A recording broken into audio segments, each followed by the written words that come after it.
I'm Cee Jay Harris. I'm a KEMI intern, and I am currently working with Silver Springs Training. My family owns a cattle ranch out in Recluse, Wyoming. I'm 5th generation, so I grew up with horses.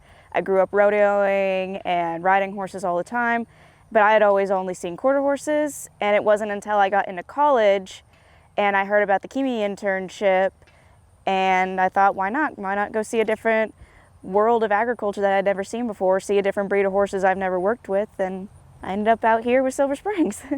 So basically right now I get to work at all the sales, I get to see all the training and breaking of the babies, I get to help with the yearling prep, and now since we're kind of towards the end of sales, I get to spend more of my time over here at the training center and to watch the babies get trained and learn about the riding tactics and get to learn from Kevin over here. When I first came in here, I had no clue.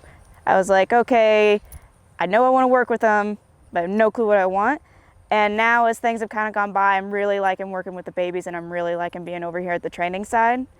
And I've decided to stay on with Silver Springs after my internship so that I can also see the foaling side to see if I'm interested in that or if I'm mainly still interested in just training.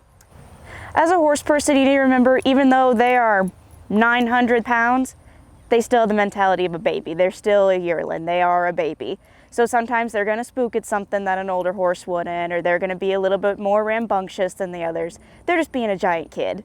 So sometimes you got to remember, like, okay, your mind's still growing, you're still growing, you're not quite an adult yet.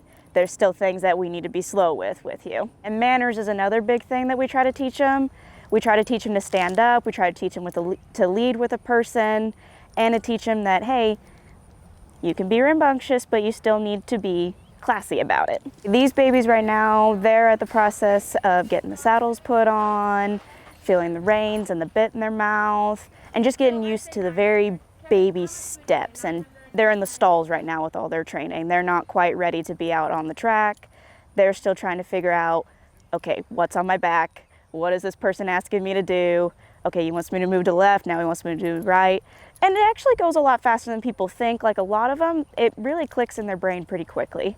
You gotta read the horse, you gotta watch how they're feeling. You can see it. You can see when a horse, when he's still trying to figure something out, like he doesn't know where his feet are going, or if you see the one that's like, oh, I'm kind of figuring this out, here's my stride. And I love that you can do so much with a horse. Like growing up with quarter horses, you could race them if you wanted to. There's barrel racing, there's rodeoing.